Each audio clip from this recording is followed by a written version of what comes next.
My name is Ryan Boyd, and I'm here today to talk to you about powering mobile apps with social data. All of you, and this was going to be probably have something like this, now I think it's you all have something like this, where you use a mobile device that has internet access, and you probably use it every single day as much, if not more, than you use your actual computer. We're going to talk in this session a little bit about how you can take the social data that you have defined out there on the web and pull it in and use it on a mobile device to make applications more powerful. To start off, a little number here.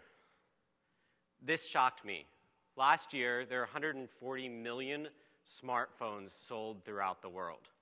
That breaks down into something like half are Symbian devices, then it goes to BlackBerries and Windows Mobile and iPhones and all, and also a bunch of Android devices. But there's a huge audience out there for any mobile app that you develop. And depending on the type of app that you develop, which we'll go into later, the audience size differs. But think about that. 140 million devices were sold last year. And these are smartphones, which, I'm presuming most of them have access to the internet. So the agenda. How are we going to spend our time here today? We're going to talk a little bit about the technology, choosing the right type of application to build for your use case, how it all fits together with authorization and the protocols, and then dive into some examples and code. And then we're going to talk a little bit about the future, and hopefully the future comes true. And then take some questions and answers. On that first slide here, I'll actually step back. It's probably bad to do this, but I'll step back. On this first slide here, there's a URL for any questions that you have during this talk. There, you can ask them on moderator at that URL, or at the end of the session, you can come up to the microphones and ask your questions in person if you're not terribly shy. You can also post your feedback for this talk at the URL at the bottom. All right. So, every app is better when, anyone have any answer for me? Social, yes. Good answer. I did this in a rehearsal and someone told me it's mobile. I guess that also applies for this session pretty well too. But think about it. Weather is something that you probably talk to a bunch of people every day about in sort of small talk conversations, somewhat meaningless conversations, just a way to start off and get to know someone. Weather is also something that you may care about for your close family and friends. I know I do. Like I keep track of in my mobile device, I keep track of the list of like zip codes or locations of where my family and friends are located. And then I look at the weather. So I look at the weather and say, you know what? Sorry, Mom, I know, you're experiencing 20 degrees temperatures and lots of snowfall there in Pennsylvania. And I'm here in sunny California. It's, only 60 degrees. Or it's up to 60 degrees. So it just creates some conversation. And the one thing that I'm really missing right now, though, is the ability to keep track of my friends and family who are often traveling. So, if I have a friend that's visiting D.C. in the fall, or lives in D.C., and it's fall there, I might be looking at the weather in D.C. when, in fact, they're in San Francisco and experiencing the fog. Or I have a friend that, normally lives in New York, and it's really ugly. And in fact, they can make fun of me and say that they're, sitting in Trunk Bay enjoying the beautiful Caribbean. So think about how you can make weather social. It's not something, we do chit-chat, but haven't seen any social apps out there, I haven't, that make the weather as social as it could be. Exercise and weight loss. You're going to think, hey, that's something that's ordinarily very private. How many calories you ate today, or, how much weight you've lost. You might, talk about that with your closest friends, but you're, really not broadcasting it out to a larger group of friends. However, these types of things can also be very social. I know a bunch of people that I work with and friends and family that use an app on the iPhone that allows you to keep track of the calories that you're eating. You put in, your exercise that you did and your calorie intake, and it computes like how much weight you can lose and that sort of thing. With some other information like age and that sort. But, this information just stays there on your personal device, and then you go and you talk to your friends and say, what did you do today? Or, how's it going? But wouldn't it be much better if you could actually have a graph of that information and be able to compete against your friends and have, not only can you compete in games and such, but you can compete in real life, hopefully in a healthy way. Hopefully you're doing the working out at the gym and eating the fresh fruit and not doing other things to lose weight. But, so that's something that can also be made social. So here's a list of a bunch of other ideas. I'm not going to go into each of these, but I encourage you all to think about them and think about how they can be social. We have a couple different types, though, of social apps. You can build a social app that just sits inside a social network, using something like MySpace or High Five or other social networks out there. Or you can build a social app that just sits on a mobile device and interacts with these networks. Or you can take your social network app that sits normally inside of MySpace, and you can actually build a mobile version of it. And we've seen a number of providers do that, Zynga, et cetera. But what's the technology which enables all of this? I'm going to be stressing, things like OpenSocial here today, although they do, all of this does apply to other technologies. But OpenSocial introduced in version 0.8.1 REST and RPC protocols. These REST and RPC protocols allow a standard way to access social data on a wide variety of social networks. For those of you that aren't familiar with it, there are about 25 or more social networks around the world that support OpenSocial. Those all have the capability of exposing data with these REST and RPC protocols. I'll have a slide here later which shows the current ones which do. But anyway, in addition to the OpenSocial standard, we also use the OAuth standard for authorizing access to this social data. These networks want to make sure that the user has consented to giving you that information for your application. And then there are client libraries that, instead of using the raw XML and HTTP or JSON data, you can use these client libraries written in a variety of languages in order to make your applications a little bit faster. And then we have some sample code for both Android devices and the iPhones. But don't forget the idea that the web is really what powers all of this. All these technologies sit on top of the web and make this possible. So choosing the right road. Make sure you don't go down the wrong way and hit the bicyclist in this picture. So choosing the right road to success. You can build a web application. You can build a web application with some native functionality that hooks into the device's native functionality like geolocation and things like that using HTML5 and Gears. Or you can just build a purely native application that has access to the full suite of APIs on a native device. So, web application. Single app. You're developing a single application which is able to be viewed on pretty much most of those 140 million devices that were sold last year. You can use open standards such as HTML, or for a lot of devices, things like JavaScript and CSS as well. But it's not available typically in a market or app store. Although some applications have taken their web apps and kind of built a layer around it using something like the web view in Android to give a native application framework around the mobile web app. But that's not that popular, and users don't really expect those types of applications to be in a market or app store. You can also build a web application with some native functionality. You can have improved performance over standard web apps, and they can be made available offline depending on the technologies you're using. And you can also have access to native APIs such as geolocation. These standards are still emerging. Right now, you may need to fork a little bit for different platforms. So if you want to do some of the offline stuff, you might use Gears on one device or HTML5 app cache databases and things like that on other devices. So a native application. Basically, you get the higher performance. You get access to the full suite of APIs. You can still call the web when you need to. And it requires building an app for each platform. So you may have to learn Java and Objective-C and C++ APIs and know every programming language out there, but you can take advantage of those other features of native applications. So we're going to start off by talking about web applications. Basically we built a couple little different samples for this presentation. The first one I'm going to talk about is the What You Doing app. And What You Doing app is kind of a dumbed-down version of the next app we'll talk about. But basically what it is an application that you log in to a particular social network, any of them that supports these REST and RPC APIs and what's called three-legged OAuth, which I'll dive into later.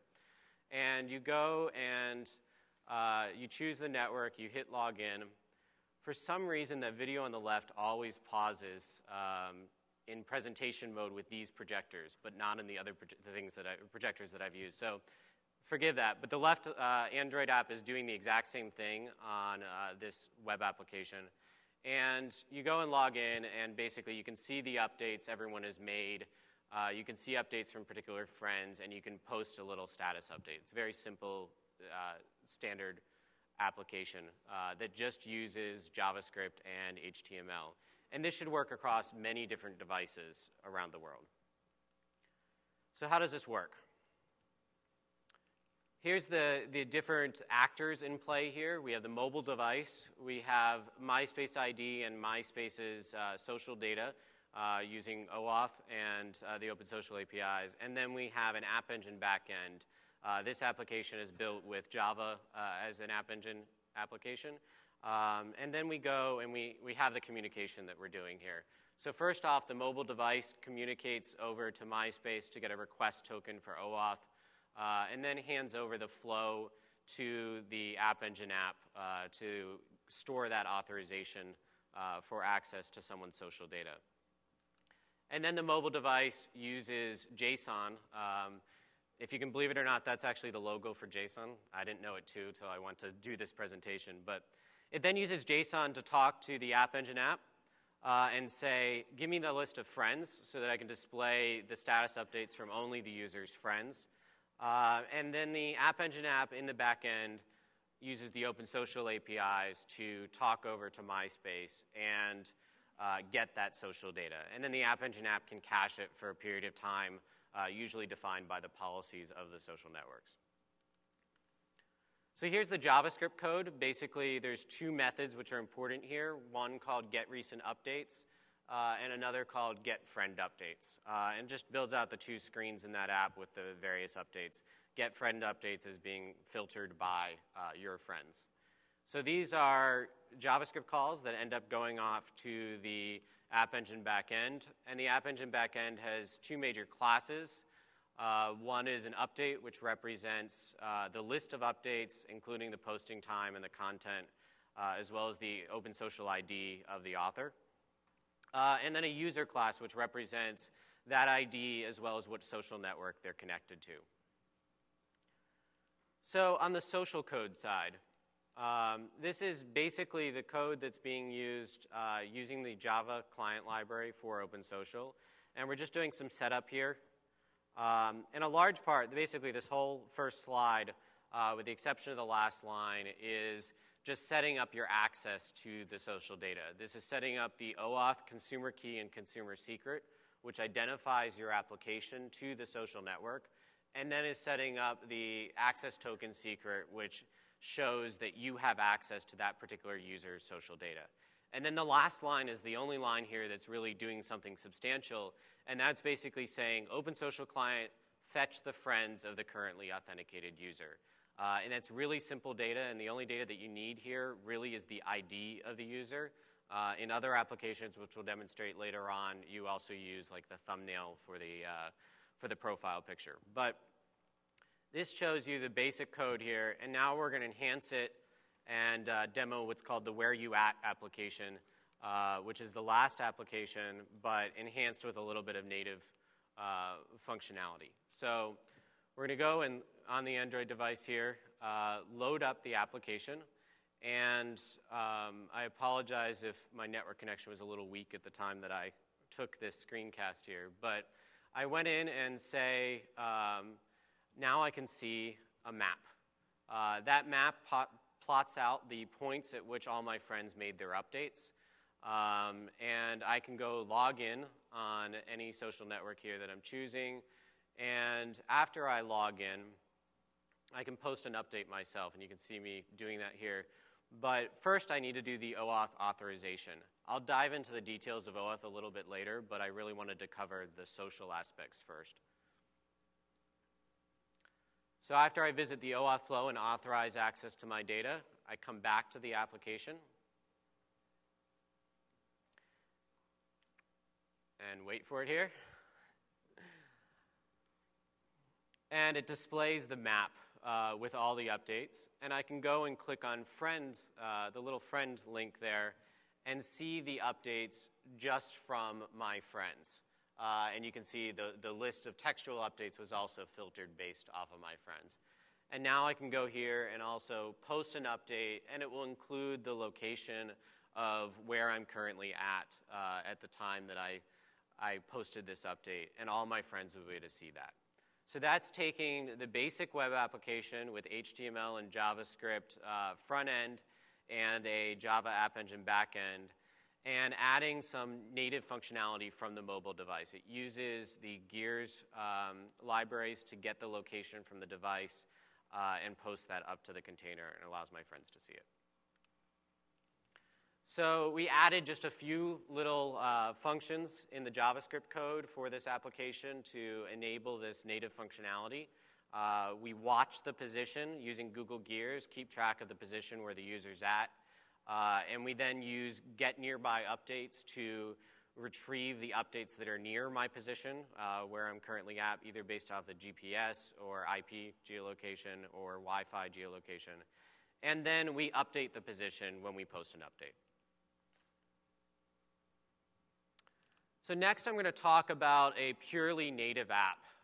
This app is called Divide and Conquer, and basically what it is an open source application that's already out there written by another developer, which is the Divide and Conquer game, but I extended that with a bit of social functionality, primarily a social scoreboard. So I'm going to go on my Android device, click here, click New Game. I'm going to go around and play the game a little bit.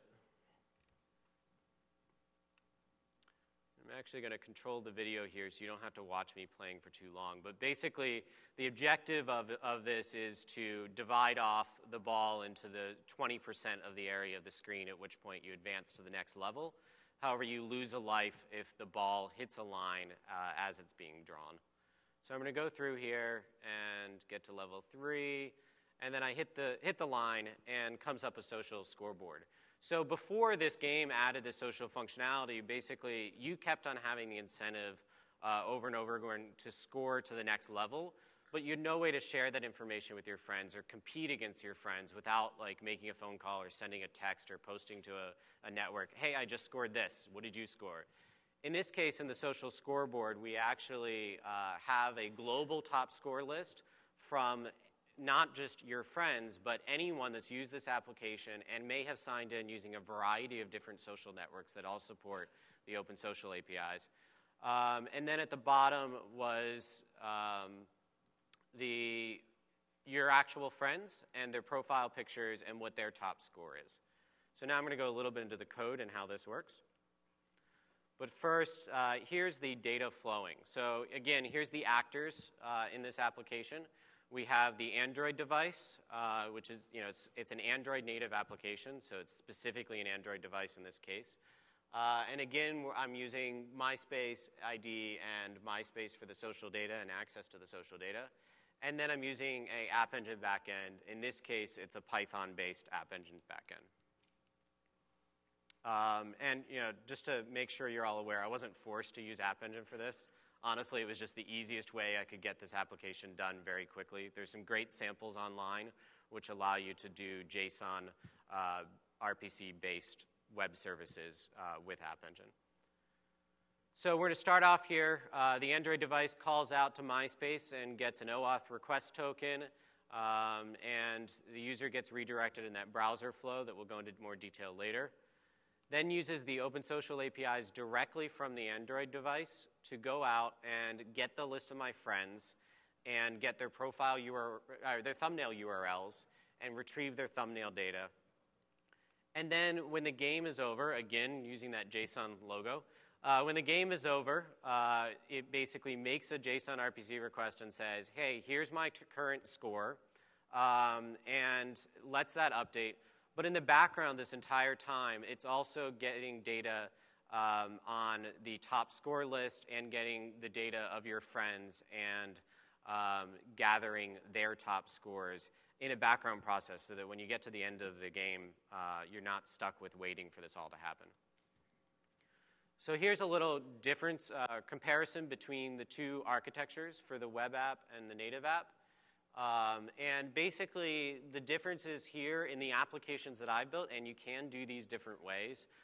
In the applications that I've built, the main difference is that in the native app, you're accessing the social data from MySpace directly on the device using the Java OpenSocial client libraries. And the web application, you're accessing the social data from a App Engine application and caching it there. But with your native app, you could actually have the same social data be accessed from the App Engine backend as long as you found a way to relay that OAuth token over to App Engine. So we're going to dive into a little bit of the code here. Divide and conquer activity. For those of you familiar with Android application development, activities are like kind of the main units in Android. And the divide and conquer activity was the existing class which already existed. Existing class that already existed, that's kind of redundant there. But anyway, it was the existing class that was the open source class that controlled much of the gameplay. And basically what we did then is add to this class some functionality to collect your top scores, collect how long it took you to achieve those scores, and then display the top scores dialog. But first, we had to choose which social network that you're going to connect to. I didn't show that yet. Again, I'm going to dive into the OAuth stuff later. And then we have this social handler, which controls the access to the social data, connects over to MySpace, retrieves the social data, and brings that back to the device. And this all happens in the background in a thread to avoid the performance problems I was talking about where you reach the end of the game and have to wait a while. And then there's finally the top scores dialog, which is that visual display of the information, and it's the UI. And frankly, that's the part that I spent the longest on, was just trying to get the UI to be how I liked. So the back-end code, I mentioned the JSON RPC sample code that's out there for App Engine. The back-end code has one main method, post, and then for each of the HTTP post requests, it can go off and call a particular RPC method, and there's 3 methods defined here.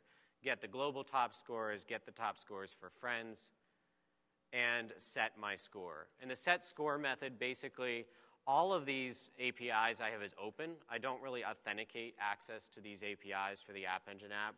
So yes, in theory, you could fake your scores in this app. Maybe I'll figure out a way to let it be so that you can't fake your scores. But anyway, when you go off and you set your score, you basically say, here's my current score, and the device doesn't keep track of all your past history. It just keeps track of your current score.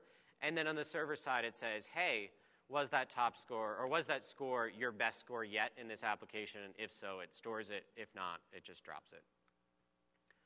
So step by step, we have the mobile app. We go into it. We go in and choose our social network, and you'll see that video later. And after we choose our social network, we go over to authorize access to our social data. In this case, I'm using Google, but in the demos that I showed, some of it was MySpace. Works the same way either way. Comes back to the game, and then it runs that background process. And then when you're dead, it displays the top score list. But in the end, that's really our goal, is to display this top score list and increase some competitiveness within the game, increase the amount of time people are playing the game. So the background stuff that's happening, getting the top score list, is basically, this is the JSON RPC stuff. We have a single argument that I add here and say get top scores, and then I call over to my HTTP App Engine backend, and call that RPC method, and I get some JSON data back, although I don't show how I parse that JSON data in these slides. Getting self and friends, again, also happens in the background. It basically sets up all the identity stuff and then goes and fetches friends and fetches the current person authenticated. Basically, I fetch the current person because that's the way I get the ID. So the OAuth token, which I got back after the whole OAuth flow, gives me access, and then I go out to the container and say, what's the ID for this user? And it's an OpenSocial ID on a particular container. But I need to know that in order to keep track of my top scores. But I also need to know my friends. I'm making these as two separate calls here. As a caveat, if you were doing this in a real production application, you might want to actually do this as a batch call. OpenSocial supports the concept of batching multiple requests together, and that would be a little bit more efficient. So after I fetch my friends and fetch the individual people, I then go through and put stuff in a return hash table, but that's not that important for this. So then we get the top scores of our friends. And again, one simple line here, difference between this and the last code, and that's basically the different argument that I'm specifying for the RPC score. But then after I get it, I then need to get the pictures for each of those people. So what I do is I have the friend object, which in the Java client library is an OpenSocial person object, and I'm looping through each of the people that I retrieved back as friends and getting their thumbnail URL. And if they were in the top score list, then I retrieve that thumbnail from the server and put the location of that file on the Android device into a hash table for later access when we display the top score list. But before we display the top score list, we actually have to set our score, and that's what this is doing. Again, just doing one simple argument saying the RPC method we're calling, setting the level and the time taken, as well as the name. So because we can display that global top score list, and any of the users who are using this application can come from a variety of different social networks, I won't always have access to say, given this ID, what's their name? So I store that name at the time that the person gets their top score. So I bounced over this a little bit here, the OAuth authorization, because I really wanted to talk about the social stuff first. But now let's get in a little bit about how the OAuth authorization enables us to get access to use this data. There's a lot of words in these slides. These slides will be available online later. But basically, OAuth is a standard that's used across many different APIs. In this case, almost all the OpenSocial containers in one way or the other use OAuth. And it enables the containers or APIs to authenticate and authorize users how they wish. So basically, it's all about a flow to a web page. It's not about actually getting a username and password. So it's a flow to a web page where the user generally would enter their username and password directly on that web page, but not give it to the actual application author. And there's two different types. There's this two-legged, which is the newer way, and there's a three-legged, which is that web browser flow. I'll go into the types here in the next slide. But first, some caveats, which I'll go into detail on. But basically, installed apps have no way to really identify themselves securely. There's those consumer keys and secrets, and those are transmitted over the wire in your installed app when the user downloads the app. So there's some things that we're doing to get around that, or at least mitigate that. And then it requires the web browser for the authorization flow, which some application developers or UI designers may not be used to. So the types. I mentioned three-legged OAuth and two-legged OAuth.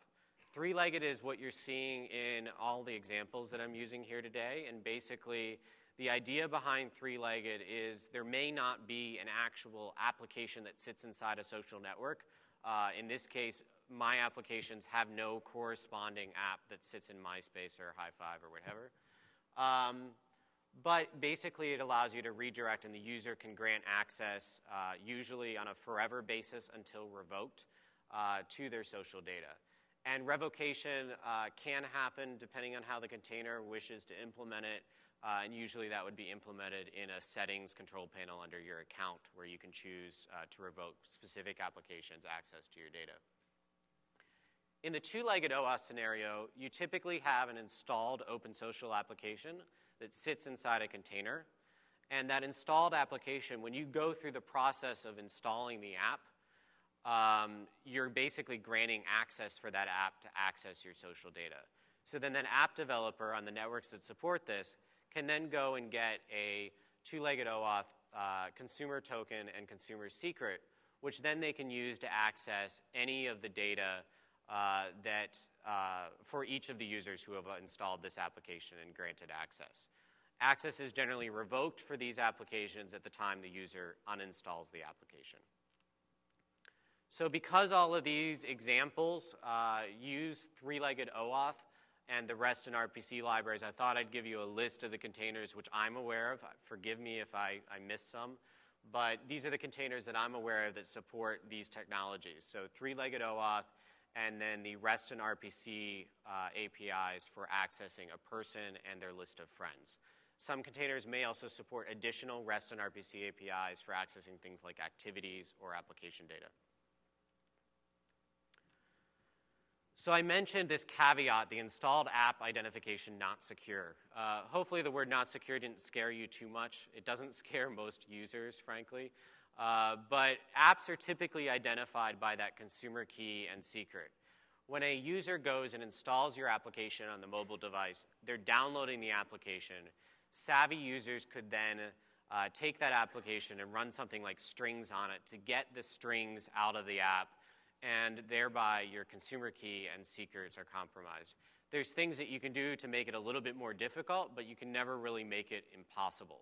So what this means is that if you have an application that you called foo, some other application developer could come along and take your consumer key and secret and pretend to be foo or evil, and actually be evil foo and collecting someone's social data. So what we do to kind of at least make it real in terms of share the correct information with the users who are granting access to their application is display some warnings. And we display warnings, and basically there are two ways that we can display warnings. Is one at the top here, just saying that the website's registered or the application is registered but isn't sending stuff securely. And the other way is a new solution, which I think we announced like last week at the Internet Identity Workshop. And basically, we publish a consumer key and a consumer secret for any application to use. And it's called anonymous, and the secret's anonymous. And then allow them to identify themselves by providing an additional extended property in the OAuth request called the XOAuth display name. And then it produces a warning like what's down at the bottom.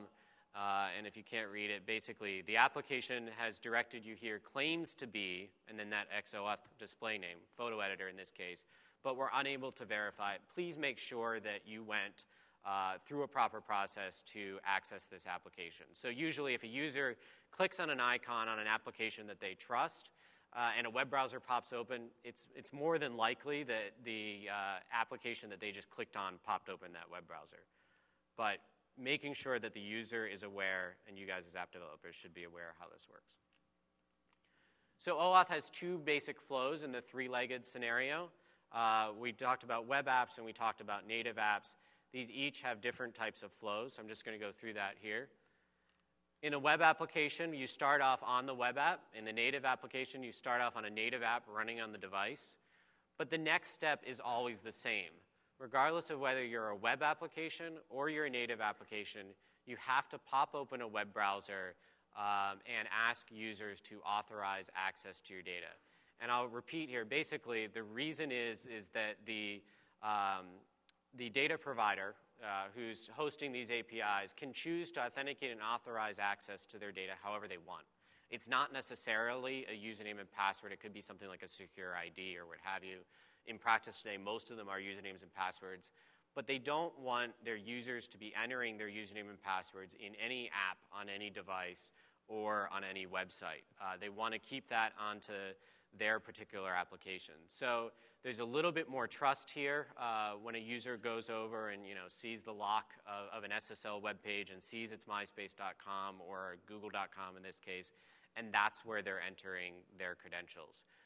You could also do this flow built inside, in the native app case, you could do it inside a web view. I did a little bit of experimentation with that.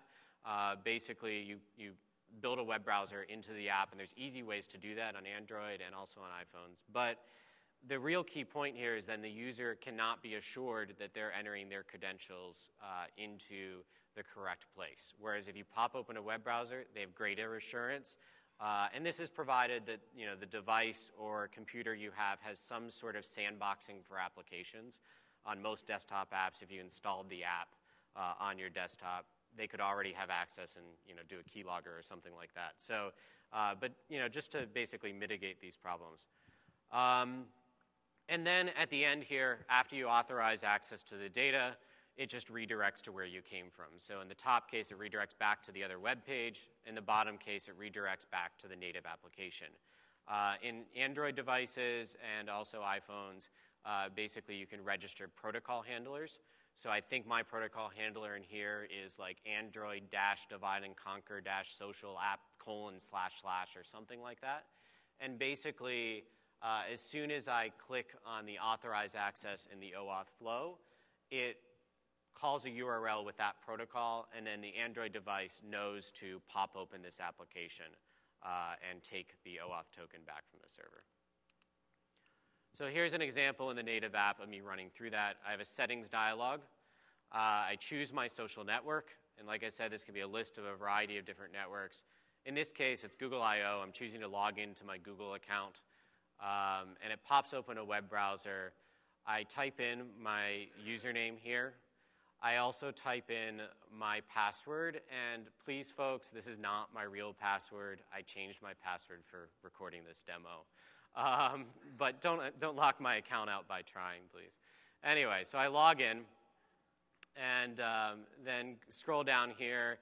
You can see the warning message that we talked about later. In this case, I'm actually using consumer key and secret, not using the anonymous, but I should have. And then grant access. Now I'm back in the application.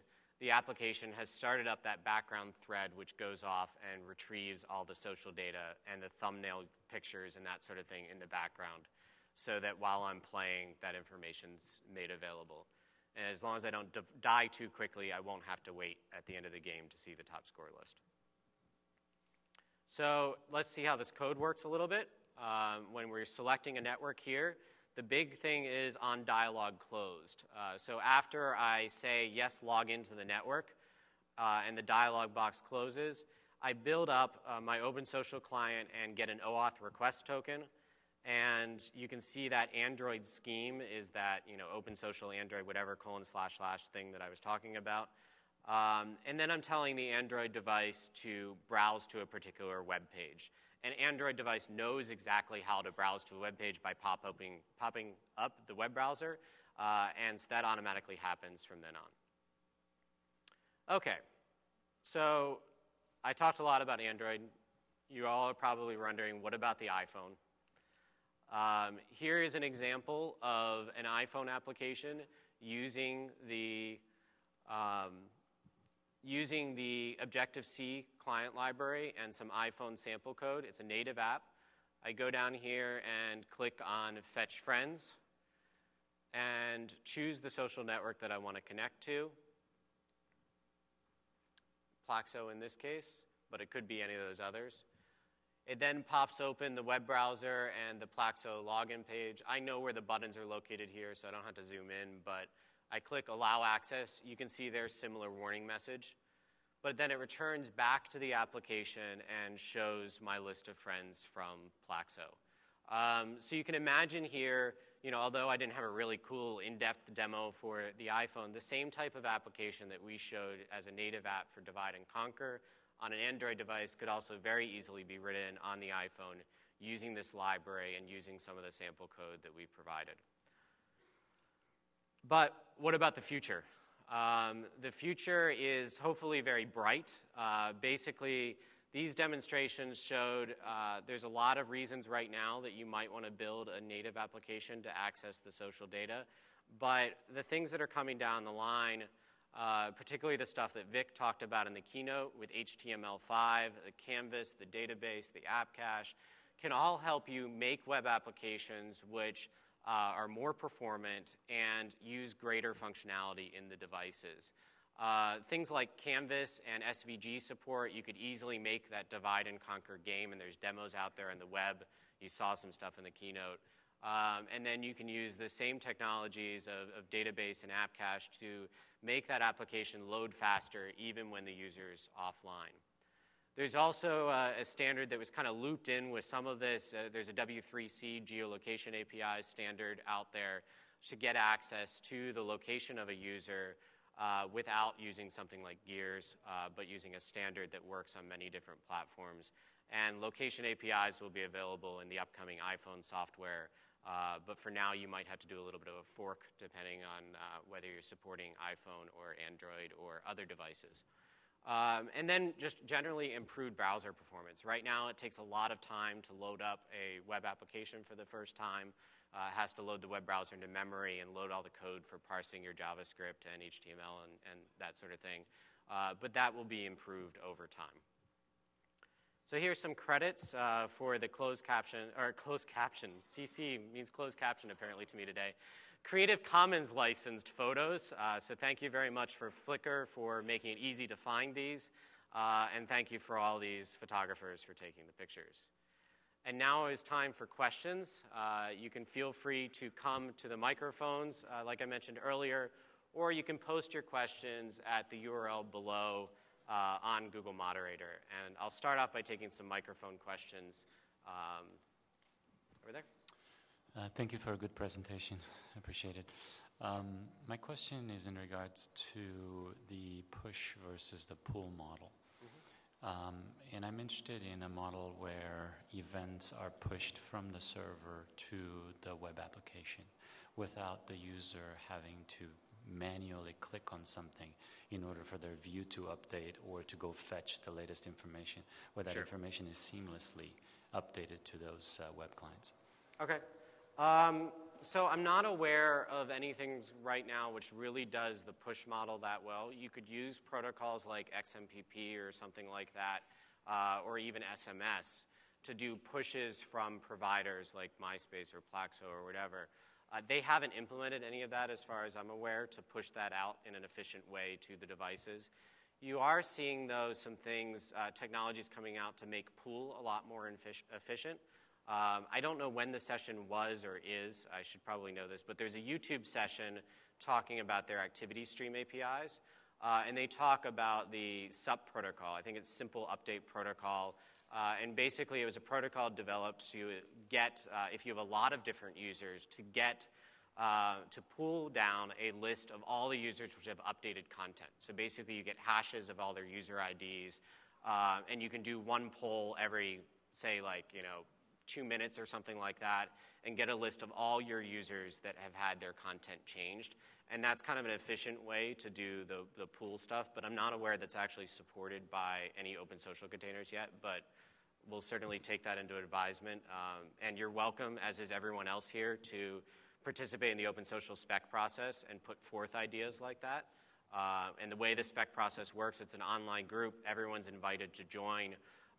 Proposals, this process keeps on getting modified a little bit based off of experience we've had with previous versions, but proposals basically right now take 5 positive votes to get into the specification, and then you do a prototype, and as long as you have no negative votes, it can get into the specification. So we encourage everyone to be involved with OpenSocial, and if there's a real strong need for something like that, go to the spec group and propose it and see what the containers have to say, because both containers and app developers actively participate in that.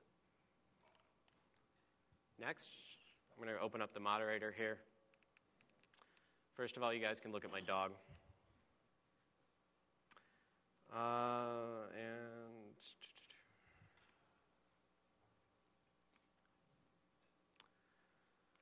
So the first question here is, where could we get the sample code for the examples that you presented? So the OpenSocial Java client library has built into it an Android sample, not quite as intricate as the example that I presented. but does have an Android sample. The Objective-C client library for OpenSocial, if you just search for OpenSocial client libraries, you'll find all of this. The Objective-C one has the iPhone samples. The Divide and Conquer app and the web application that I worked on, basically the code was written up through a couple days ago, and I haven't gone in through the full open source releasing process and actually cleaned up all the code other than the slides that I presented. So those will be online and open source shortly, and you'll find all of that mentioned on the OpenSocial blog. So sorry I don't have that for you today. Take another in-person one. Apologize for a second question. Where do you see the Wave, Google Wave app or platform in regards to OpenSocial and looking forward? I can state my personal comments on this and my personal beliefs. I don't have the official word on that. I mean, basically, waves are very social things. They currently expose some APIs in Wave that are like the social APIs in OpenSocial. So there's the notion of who's currently participating, who overall is participating. Think of the profile and the friends. And they certainly have the notion of activities. So I would hope as they adopt OpenSocial standards that they would also adopt the REST and RPC APIs, which would allow you to do many things like this. But keep in mind, there is a totally different context with Wave than there is with traditional social network apps. So, but that's all I can say, and that's, again, my personal opinion, not the official word. So, thank you. Let me just go back to one question from here. What did I use to record those demo videos? Snapseed Pro is an application I downloaded a couple years ago and paid for. It's a shareware app. Use it for free for 30 days. It's really cool. And Keynote is amazing at embedding videos. So this is the first time I've actually done demo videos like that. And I hope you guys liked it. It made it a little bit easier and less chance that the demo would crash. Thanks. And I guess we'll take an in-person question now. I was going to say one thing is ScreenFlow is another great program to capture or screencasts from. I just finished writing a Facebook Connect application on the iPhone, and I don't think a whole lot about the social network that must not be named, but they've done a good job of making the flow on the device very straightforward and nowhere near as disruptive as it looks like to jump out to another browser. I was one of the early adopters of OAuth. I've done AuthSub before that, and on the web, it's a great environment and it's a very nice flow. Are there plans to build a set of client libraries that we can use on these devices? I mean, there's a finite number of them right now. There's 4 or 5 of them, and if you supported that, I think the user experience would be dramatically better. So we don't have direct plans. I mean, there's a sample code. We could build, better client libraries. I don't know of any plans to do that right now. To answer your question about the Facebook Connect model versus what we showed here, it's always a question of balancing user privacy and security with user interface and user interaction. And in the case of the Facebook Connect model, they chose to allow app developers to display what is essentially like a web view within their application that they've written, and the user enters their credentials directly in the application. That's not something that I have known that OpenSocial networks have been comfortable with, but it may happen. Personally, I like to enter my credentials in a place that I know is the actual web browser in the device with the SSL icon, but I understand that a lot of users could care less. But so it's just making that balance, and right now it's up for, we have some social networks. I doubt that we'll be promoting that as Google, but there's all sorts of other social networks around there too that were in that list, and other OpenSocial containers that may choose to balance that equation somewhere else along the line. I don't know where it would be. Thanks. So how to aggregate users, removing redundant ones across different social networks, Orkut, MySpace, and maybe Facebook representing one single user on the mobile app client. There's certainly an opportunity here, at least for open platform like Android, to develop an application which aggregated that and opened up some services for individual third-party apps to hook into. I haven't seen one of those yet, but there's definitely an opportunity for that. No other in-person questions. So the last question, is the level of data access the same for two-legged OAuth and three-legged OAuth? The actual standard doesn't really define what level of access you'll have. That's up to the individual providers that are making these APIs available. In practice, I think the data is the same that I've seen. What data you have access to with two-legged versus three-legged OAuth, but a provider could choose to provide different levels of access. And that's all the questions I have here. Is there any more in person? Okay. Thank you very much.